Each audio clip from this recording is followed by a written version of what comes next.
Então, boa noite. Estamos aqui no Centro Espírita, discípulo de Jesus de Paranapanema, hoje, dia 16 de maio de 2025, e o tema que nós estamos trazendo hoje é auto-perdão. Auto-perdão. É bem comum ouvirmos a palavra perdão, ou alguém pedir perdão, ou alguém perdoar. Isso é comum.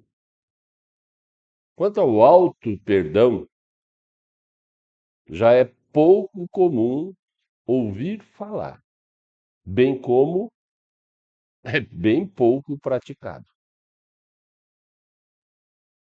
Nesse nosso tema de hoje, falaremos também de várias palavras que envolvem, que circundam o tema auto-perdão.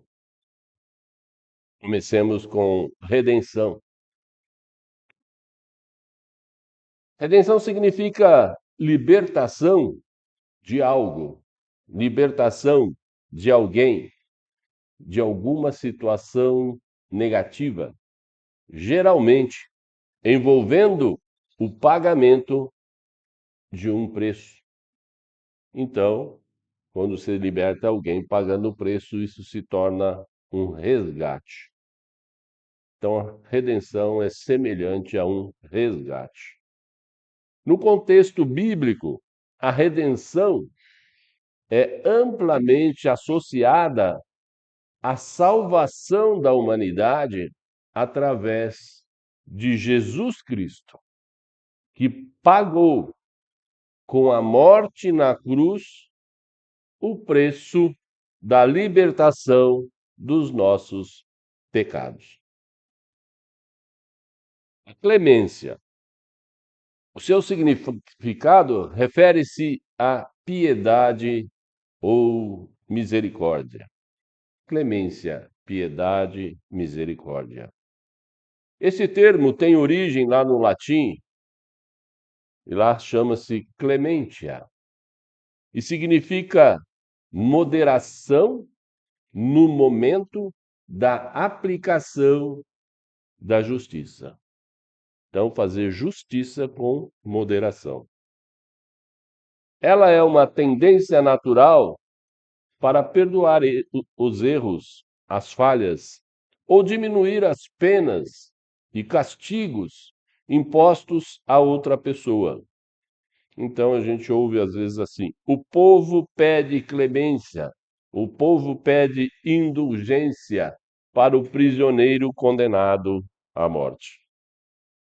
Então, clemência é uma virtude que modera o rigor da justiça. Tá? Então, é uma virtude que faz com que a gente aplique justiça, mas sem aquele excesso de rigor.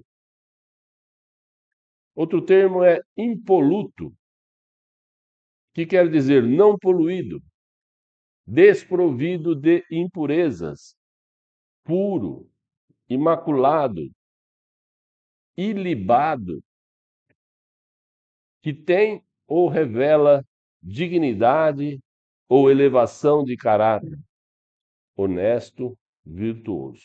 Isto é impoluto. Imaculado, que não tem mácula, sem manchas, sem pecados ou sem falhas. Resumindo, limpo. Ou então, que não tem impurezas ou sujidades, sujeiras, né? Resumindo, puro. Então, imaculado é alguém ou algo que não tem culpa de pecado ou de qualquer outra imperfeição. Agora vem uma palavrinha que pouco estamos acostumados e quase ninguém ouviu essa palavra ainda. libação. Vou repetir. Libação.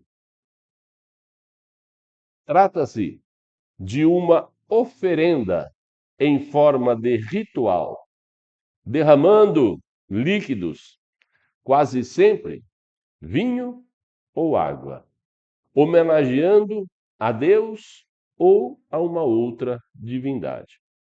Vou dar um exemplo. Vocês já ouviram falar das baianas que lavam com alfazema as escadas na igreja de Salvador. É um ritual de lavagem das escadas, tá? Isso é uma homenagem. Libação pode ser ainda uma forma de adoração, agradecimento, reconhecendo assim a soberania divina. Em alguns casos, a libação simboliza a devoção de um indivíduo a Deus ou a sua total entrega da sua vida a serviço do Cristo. Então, uma pessoa que se dedica de corpo e alma para Cristo, ele está praticando o que a gente chama de libação. Colocando um i a mais, ilibação, vem do latim ilibare, que quer dizer não tocado, sem mancha, como se a gente falasse virgem, por exemplo. Então quer dizer tornar puro, libertar ou absorver de culpa, de pecado ou de suspeita, reabilitar ou representar o ato de derramar a vida em sacrifício da fé. Ilibação, que foi absolvido ou se livrou de uma acusação, se livrou de uma condenação, foi inocentado, foi ilibado, que foi liberto da culpa, reabilitado, ele foi ilibado dos seus pecados, que não se deixa corromper, ou a pessoa que tem uma reputação ilibada. Duas palavrinhas aí parecidas que a gente pouco ouve falar. Precisamos também falar um pouco sobre a remissão dos pecados. Remissão dos pecados refere-se ao perdão dos erros e ao perdão das transgressões concedidas por Deus e que é buscado através de práticas como o arrependimento ou a confissão e, principalmente, com o trabalho na prática do bem. Então, praticar o bem recebe de Deus o perdão de muitos erros. Lembremos quando Jesus nos ensinou assim: um ato de amor paga uma multidão de pecados. Ok? Falemos também sobre lei de ação e reação. Eu vou exemplificar para ficar um pouco mais claro o funcionamento ou não da lei de ação e reação conforme as nossas atitudes.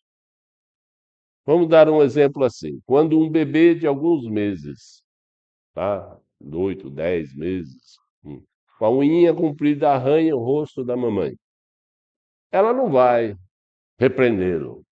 Oh, criança, não vai. Por quê?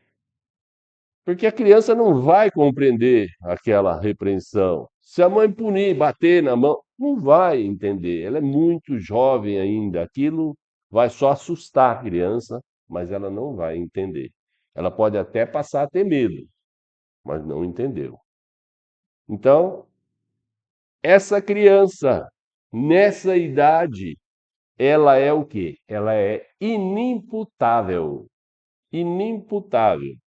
Traduzindo, inimputável é quem não foi capaz, no momento da prática de um fato, de avaliar a sua ilicitude ou o seu erro. Então, no momento que a criança arranhou, a criança não foi capaz de avaliar, né, se ela estava fazendo um erro ou uma ilicitude, ok? Trazendo isso para um espírito primitivo. O homem da caverna ainda é considerado inimputável quanto aos erros que comete, por ainda não ter uma consciência desenvolvida. Lembremos que a gente começou como homem primitivo, como passamos do reino animal para o hominal, e passamos a ter a consciência, coisa que o animal não tinha. Então, essa consciência foi se desenvolvendo, e o homem da caverna tem ela pouco desenvolvida, por isso ele é inimputável. Trazendo para os tempos de hoje, todos nós somos ainda, de uma forma ou de outra, inimputáveis. Todos nós somos ainda inimputáveis pelos erros daquilo que nós ainda não aprendemos a evitá-los, a não cometê-los. Aquilo que nós ainda não aprendemos, a gente não pode ser punido por sermos inimputáveis quanto àquele assunto. Deus usa da indulgência quando avalia através do estágio de evolução que estamos, para ver se ainda somos inimputáveis. Então, se o nosso estágio de evolução já permite que a gente entenda aquilo perfeitamente, então nós somos, tá? Somos devedores daquele pecado. Agora, se a gente ainda não tem a evolução suficiente para aprender aquilo, então a gente continua inimputável. Então Deus, ele nos avalia usando a indulgência, ele ainda é inimputável, não vai entender, não adianta punir ele agora. Então, eu disse que Deus é indulgente com relação à nossa, né, inimputabilidade. O que é a indulgência? Vamos com um exemplo que fica mais fácil a gente entender. Uma criança que está no primário, estuda matemática, sabe somar, subtrair, dividir e sabe multiplicar. Beleza. Mas este aluno, que ainda é uma criança, que só sabe essas 4 operações, ele não pode ser reprovado por não saber resolver problemas de matemática que ele ainda não aprendeu, que ainda ninguém lhe ensinou, que é matéria que ainda não é da idade dele. Porque ele não aprendeu, por exemplo, números fracionários, logaritmo, raiz quadrada e tantas outras coisas. Então, a indulgência está em não cobrar e não punir aquilo que o outro ainda não está em condições normais de saber ou de responder. Eu estou aqui a afirmar com tudo isto que existe nas diversas sociedades, diversos países, né, formadas pelos filhos de Deus, uma enganosa interpretação do que nós conceituamos sobre o erro, sobre o pecado, sobre a culpa, sobre o crime e, consequentemente, sobre o perdão. Quero eu aqui dizer que o erro nem sempre é um erro, que a culpa, o crime e o pecado também não são da forma como nós os vemos e os compreendemos. Lembremos que nós fomos criados tementes a Deus, pois nos apresentaram lá atrás um Deus que condena, que pune e que castiga. Era o Deus do Velho Testamento. Mas Jesus nos trouxe o seu evangelho e nos apresentou um Deus que é só amor. Um Deus que é só amor. Quanto ao perdão, recordemos Jesus. Atire a primeira pedra quem nunca pecou. Ou ainda, não julgueis para não seres julgados. Então, se não cabe a nenhum de nós julgar alguém, então nós não temos motivos, nem provas, nem julgamento para condenar alguém. E então, por conseguinte, se não temos o que condenar, não temos o que perdoar. Se não está condenado, para que o perdão? Então, não cabe a nós perdoar. Não cabe a nós perdoar.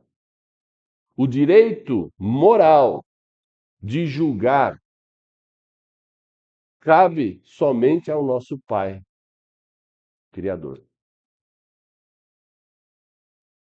E o que nos orienta o Espiritismo sobre em qual situação nós podemos julgar? Ué, mas não pode? Não. Não pode julgar para condenar. Vamos ver em que situação pode julgar. O Espiritismo nos ensina que só é viável, só é justificável o julgamento quando nele estiver o puro sentimento da caridade e a nítima intenção de julgar para colaborar, para auxiliar, para evitar que o nosso irmão continue errando. Então, julgar com a melhor das intenções. Ou seja, julgar para ensinar, para dar o exemplo, para contribuir na evolução do nosso próximo e jamais julgar para denegrir ou julgar para desmoralizar o nosso irmão. Isso é o que nos ensina a nossa doutrina espírita. Como nós ainda somos espíritos jovens, tá? Então, estamos no mundo de expiação e prova, mudando para a regeneração, então somos espíritos jovens.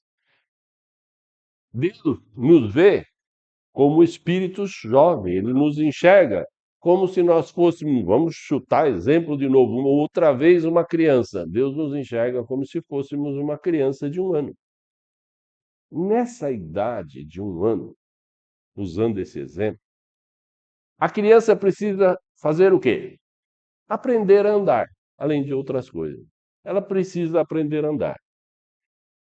A criança que ainda não anda, ela já viu alguém andar. A mamãe, o papai, o irmãozinho, ok? Ela já viu alguém andar. Ela até já sabe o que é andar, sabe? Então, anda. Ela sabe que aquilo é andar. Ela sabe que para andar tem que levantar e ficar de pé. Sentadinha não anda. Ela sabe que para andar ela tem que se equilibrar. E ela sabe também que para andar ela tem que dar passinhos. Ok? Ela sabe tudo isso. Só que quando ela tenta andar, ela ainda não sabe. Ela não consegue. Ela se desequilibra. Ela cai. Aí ela fica nervosa, porque ela sabe, mas não consegue. Então ela chora e não quer mais tentar. Quer desistir de tentar andar. Ela fica com medo de cair. Ela perde a confiança e aí faz birra, chora, pede colo.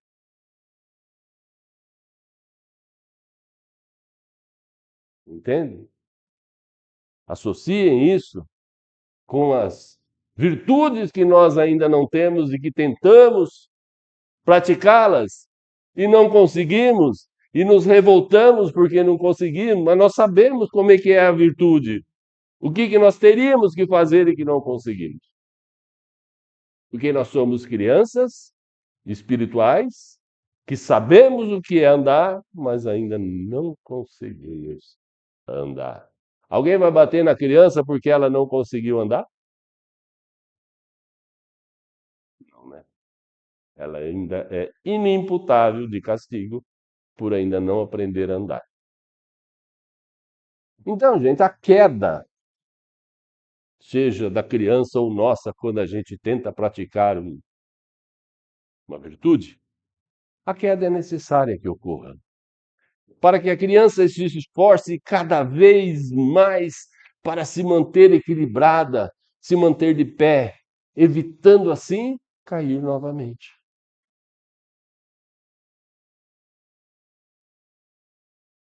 Mesmo que sejamos ainda espíritos jovens, nós já sabemos algumas coisas, como, por exemplo, nós já sabemos o que é ser honesto, sabemos o que é ter bondade, nós sabemos o que é fazer caridade. Nós até tentamos ser caridosos. A nossa doutrina nos ensina que fora da caridade não há salvação. Mas quando vamos praticar, sempre aparece algum tropeço. É incrível. Sempre aparece algum desequilíbrio. A gente sempre cai quando vai por caminhar em direção à caridade. Algo nos obstrui. E assim, então, na maioria das vezes, nós não somos bondosos o suficiente e nem caridosos o quanto seria necessário sermos. E sempre usamos algum argumento para justificar de não estarmos praticando aquilo como sabemos que deveríamos praticar. A gente sempre acha uma justificativa. Querem ver? Ou aquela pessoa que eu iria fazer a caridade para ela. Ou ele é alcoólatra. Eu falo, eu não vou ajudar pau dado. Ou ele é um viciado. Eu não vou dar dinheiro para ele comprar droga. Ou ele é jovem e forte. Ah, não, ele é mais forte que eu. Vai trabalhar, meu. Eu que estou velho, estou trabalhando. Enfim, eu citaria um monte de exemplos. E nós, em vez de praticarmos a caridade, nós vamos trançando as pernas e tropeçando nesses nossos julgamentos. E aí, então, perdemos o equilíbrio e vamos ao chão, interrompendo essa nossa longa caminhada rumo ao aprendizado do amor e ao progresso na nossa evolução moral e espiritual. Vamos continuar no exemplo da criança. Hoje eu levantei pensando nas crianças. E é verdade, aconteceu mesmo isso. Se eu pego uma criança de 1 aninho no meu colo e ela me dá, em vez de uma unhada, um tapa no rosto. Eu fazendo uso do que eu chamo de indulgência, eu não devolvo o tapa na cara dela. Mas, se eu chegasse perto de um adulto e ele me desse um tapa no rosto, com certeza eu retribuiria o tapa, porque eu ainda não estou na fase de oferecer a outra face, como Jesus ensinou. Isso porque nós enxergamos apenas a idade física, ou uma criança ou um adulto. A idade física, a idade encarnada. E não enxergamos a idade espiritual, a idade em que aquela pessoa está no seu grau de evolução.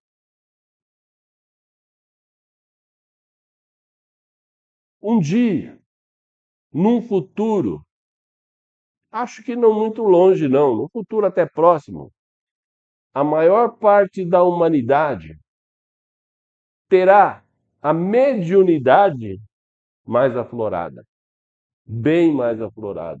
Muito mais gente será médium, conseguirá se comunicar com espíritos. Então, isso possibilitará que nós vejamos ou enxerguemos a aura alheia, envolvendo o perispírito, que é o corpo espiritual. Com mais essa capacidade, todos nós vamos aprender, quando tivermos essa mediunidade mais aflorada, a reconhecer a idade verdadeira dos nossos irmãos com os quais convivemos. Porque através da coloração do corpo fluídico, como ele se apresentar bonito ou com manchas, com máculas e assim por diante, nós saberemos aproximadamente a sua idade espiritual ou o seu grau de evolução. Quando isso acontecer, nós nos reconheceremos em grau de evolução em que cada um está.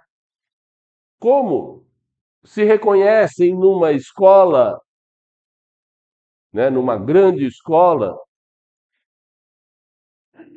o aluno que está na fase de grupo escolar, como que se reconhece o que está na fase universitária.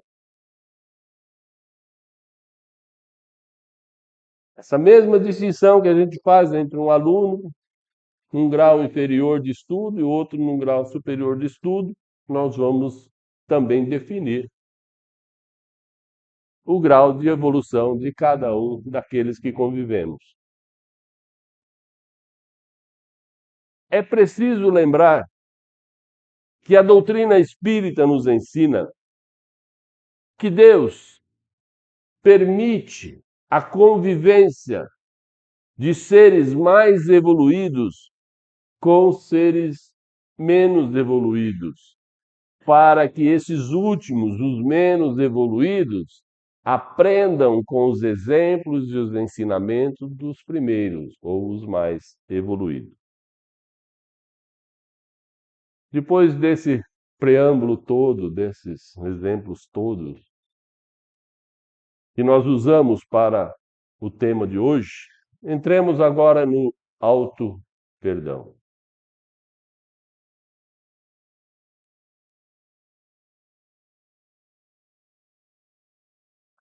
Na nossa doutrina espírita, o auto-perdão é a capacidade de perdoar a si próprio pelos erros cometidos, estando consciente da responsabilidade que assumiu quanto à reparação do mal, aceitando e libertando-se da culpa. Não se liberta da responsabilidade, se liberta da culpa. Sem a prática do auto-perdão, não se conquista a paz interior, não se atinge a evolução espiritual e nem se conquista o amor próprio. Nós temos o hábito de fazer uso de frases bastante populares que nos desviam do perdoar e de ser perdoado. Frases essas como, por exemplo, eu não mereço ser perdoado. Pronto, já, né? Ou o que eu fiz não merece perdão. Outra, será que Deus irá me perdoar? Comigo? Não tem perdão, não. Eu sou assim. Deu, levou. Eu não esqueço nenhuma ofensa. Não aceito erros. Nem mesmo os meus erros eu não aceito. Então, essas frases só nos prejudicam e a gente as usa constantemente. E aí fica uma pergunta: Como amar ao próximo como a si mesmo, se não nos amarmos?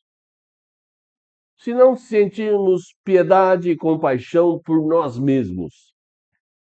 Como amar o próximo e perdoar o próximo se nós não conseguimos nos amar e não conseguimos nos perdoar? Como?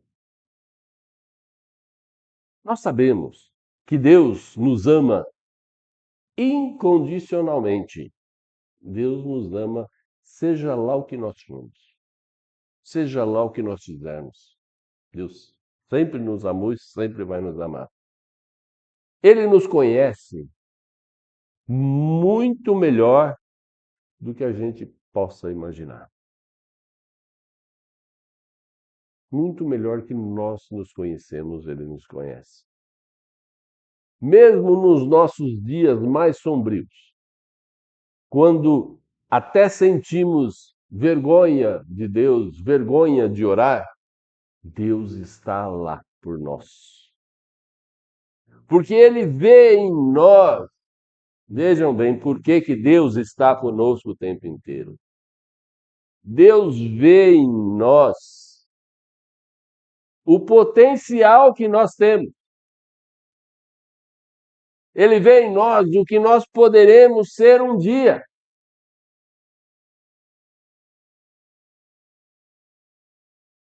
Lembram? Jesus disse assim: sois deuses. Jesus disse: sois deuses. Podeis fazer o que eu faço e ainda mais. Jesus não veio aqui para mentir. Ele veio para nos ensinar. Se ele disse isso, é porque é verdade. Então, se nós somos deuses e podemos fazer muito, então Deus sabe que a gente pode um dia chegar lá. Então, se você tem, vamos supor, dar um exemplo grotesco, vai. Se você tem um cavalo bravo, mas você sabe que se você domar ele tudo, um dia ele vai ser um cavalo de exposição e vai, né, fazer grandes apresentações e tal, pô, ele vai dar coice, ele vai fazer um monte de coisa errada. Mas o dia que ele tiver domado, ele vai fazer coisas maravilhosas. É assim que Deus nos vê. Olhando o nosso potencial, olhando o que nós poderemos ser um dia. Deus sabe que se nós arrependermos e se nós aprendermos com os nossos erros, esses erros nos farão ficar mais tolerantes com os erros alheios e também nos auxiliarão em nossa evolução e em nosso aperfeiçoamento. Muitas vezes acreditamos que não somos merecedores do amor de Deus.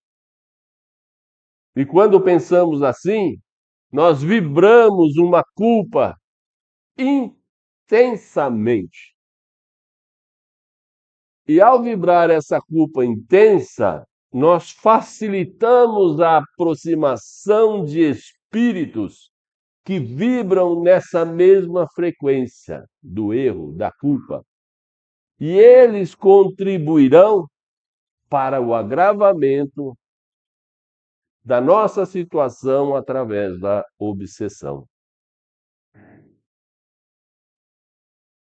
Não julgar para não ser julgados é uma parte importante do nosso processo de auto-perdão. O auto-perdão, mais uma vez, é a capacidade de perdoar a nós mesmos, recuperando a nossa paz, a nossa disposição para evoluir, aceitando nossa responsabilidade na reparação do mal que praticamos. O auto-perdão é um passo importante que damos quando, ao ver os fatos que nos levaram ao erro, sem julgamento, buscamos aprender e a reparar com a firme intenção de não tropeçar e não cair de novo. Mas, se mesmo tomando cuidado, mesmo tendo a intenção de não cair, se assim acontecer, que nós tenhamos a sabedoria de respirar fundo, levantar e tentar outra vez. O caminho é aceitar que nós somos luzes, mas que nós também somos sombras. Somos seres em processo de evolução, compreendendo que o erro é parte fundamental de qualquer aprendizado e que a sua função é nos ensinar a não ser um instrumento de angústia ou de dor.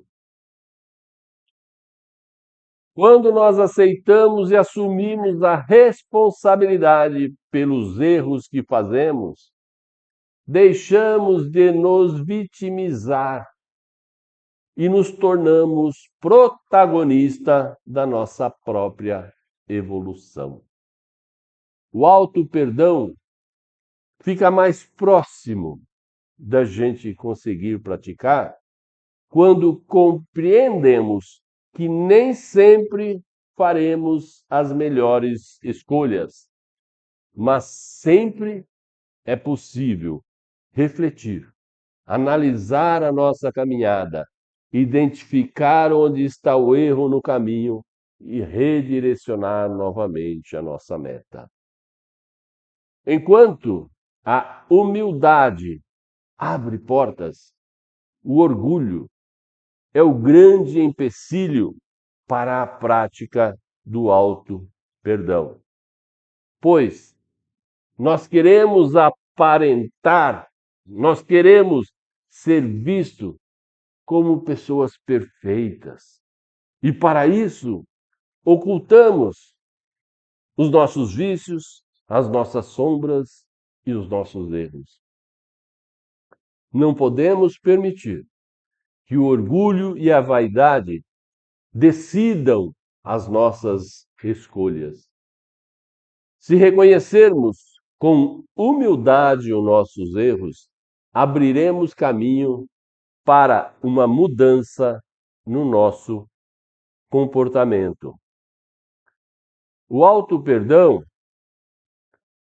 nos traz a paz de espírito, a habilidade para amar e sermos amados e a possibilidade de dar e receber serenidade. Então, por que que nós não nos perdoamos? A nossa capacidade de perdoar está relacionada com as nossas crenças com foco no negativo, com o excesso de cobrança, com o perfeccionismo, com a falta de amor próprio. Nós ficamos presos numa ideia fixa, impedindo,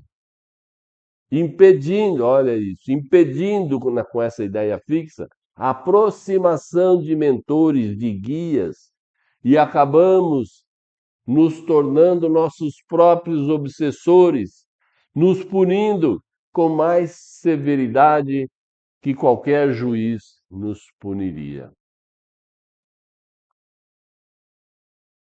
Os perseguidores espirituais atuam em nossas crenças negativas para que o indivíduo não se perdoe e assim não peça ajuda ao plano superior e não peça ajuda a Deus.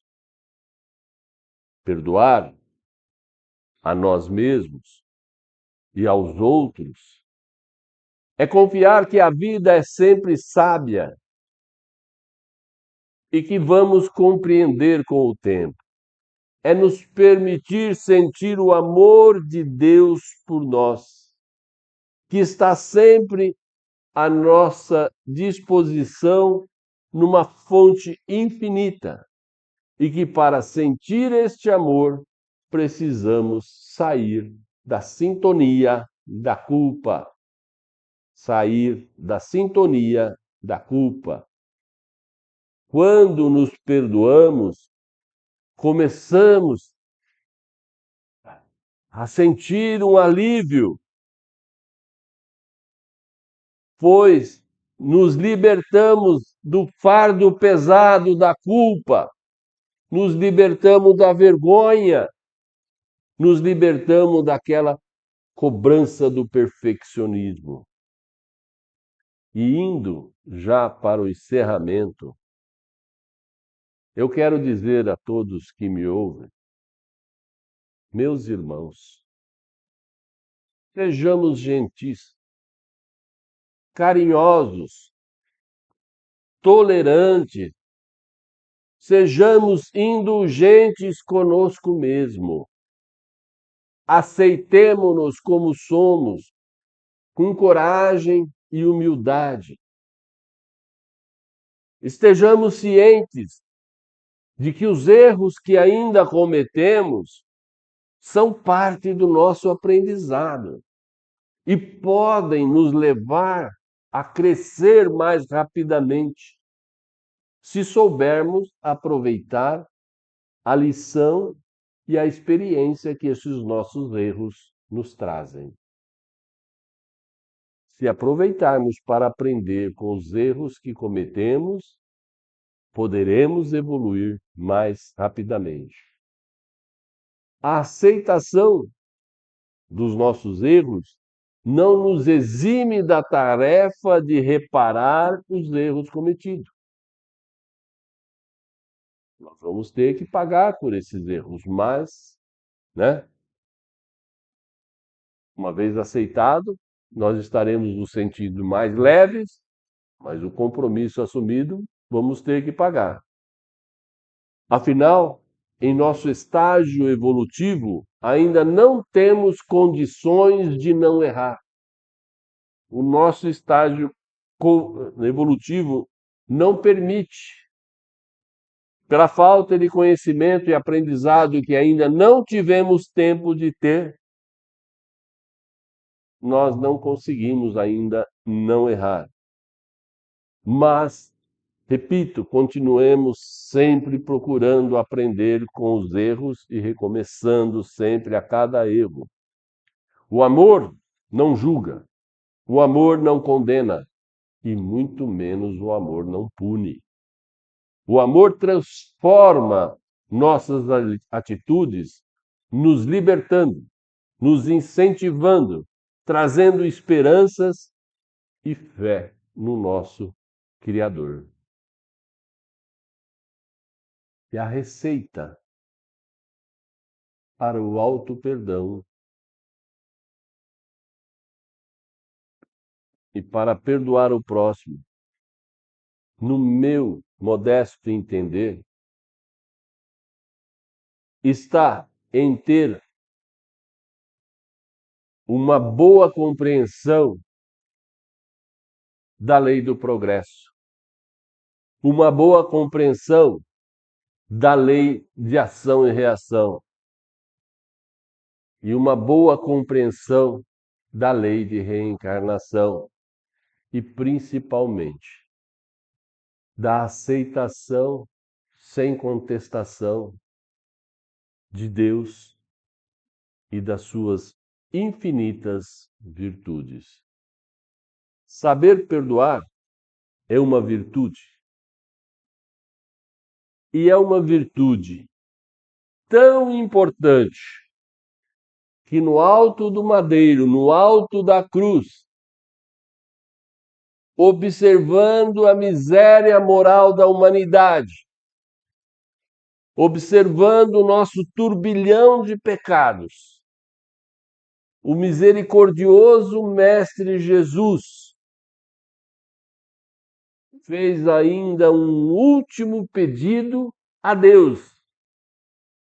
Ele pediu para Deus, dizendo assim: Pai, perdoai-os, eles não sabem o que fazem. Que Deus abençoe, que Jesus ilumine a todos. Que assim seja.